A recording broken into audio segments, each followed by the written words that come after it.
મોરબી જિલ્લાના હળવદ તાલુકાના ઢવાણા ગામની સીમમાં જેઠવાધારે ગેરકાયદેસર ખનનના આક્ષેપો વચ્ચે ખાણ અને ખનિજ વિભાગે તપાસ હાથ ધરી।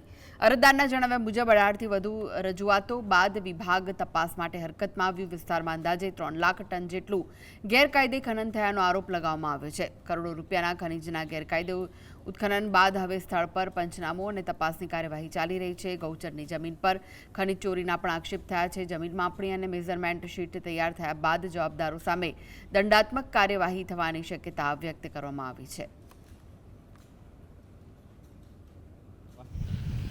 ને આ 2 નંબરની ખાણ ખોદી નાખેલી છે, પોલીસનું લાયસન્સ લીધા વગરની, એનો પણ દંડ આવે કાયદેસરની માપણી કરે। એટલે કેટલા સમય ત્યાં ખનન કરતા હતા અને તમે 19 અધિકારી કેટલી વખત આવ્યા? અધિકારી 2-3 ખેલા આવ્યા, પણ એ જે સાહેબ કલેક્ટર સાહેબ રજૂઆત નહોતી થઈ ને એટલે નહોતા આવ્યા। સાહેબે રજૂઆત કરી એટલે આવી ગયા છે। આ ખનન કેટલા ટાઈમ? આ ખનન તો જાજા ટાઈમ થયા, 2022થી ચાલુ છે બરાબર। એને એવું બતાવ્યું છે કે અમે ખાંડ નથી બંધ બતાવી છે, પણ તમે આપણે ઓલામાં ઓલું શું કહેવાય ઉપર સેટેલાઇટમાં જુઓ ને એટલે 2022થી આજ લગીમાં કેટલી ખેલે બ્લાસ્ટિંગ થયું, કેટલા મશીનને હિટાજી અંદર હાલતા તો એ બધું દેખાડશે।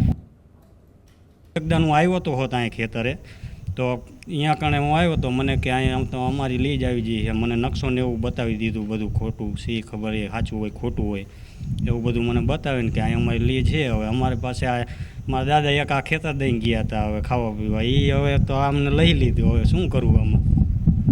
તમે હજી તમારી અરજીનો ચુકાદો આવી ગયો નથી આવ્યો?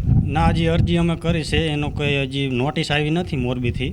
એ વકીલને મેં ફોન કર્યો તો મને કે 2-5 દીમાં નોટિસ આવે પછી હું તને ફોન કરીશ। હા, ચુકાદો નથી આવ્યો તો એમ છતાં પણ લીજ મંજૂર કરીને તો દળિયું હોત ખોડી દીધી હતી એમને।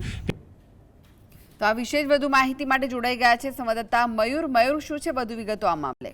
શ્રી કૃષ્ણ, ચોક્કસથી જણાવી દઉં કે ગઈકાલે ઢવાણા ગામે જે અરજદાર છે રમેશભાઈ, તેના દ્વારા અલગ અલગ 19 જગ્યાએ રજૂઆત કરવામાં આવી છે, જેમાં દિલ્હીથી લઈને ગાંધીનગર, ભૂસ્તરશાસ્ત્રી મોરબી સહિતની 19 જગ્યાએ અરજી કરવામાં આવી। જેના અનુસંધાને કાલે અધિકારીઓ છે કર્મચારીઓ તે ચેકિંગમાં આવ્યા હતા। જે જેઠવાની ધાર તરીકે હળવદ તાલુકાના સાપર ગામમાં ઓળખાય છે, ત્યાં ખનનનું એક મોટું એવું ભૂત ધંધોનું છે। અંદાજિત 3 લાખ મેટ્રિક ટન જેટલી ખનિજ ચોરી થઈ હોવાનો અરજદારનો આક્ષેપ છે। જ્યારે આ બાબતે અનેકવાર રજૂઆત કરવા છતાં આજ દિન સુધી તંત્ર દ્વારા કોઈ કાર્યવાહી કરવામાં નથી આવી। ત્યારે ગઈકાલે કર્મચારીઓ ત્યાં કાર્યવાહી કરવામાં આવ્યા, જેમને પૂછવામાં આવતા પહેલા તો સૌપ્રથમ કર્મચારીઓ ભાગવા માંડ્યા હતા અને મીડિયાથી દૂર રહેવાનો પ્રયાસ કરતા હતા, અને બાદમાં તેમને માપણીની કામગીરી કર્યા બાદ દંડની કાર્યવાહી કરવામાં આવશે તેવું તેમણે જણાવ્યું હતું।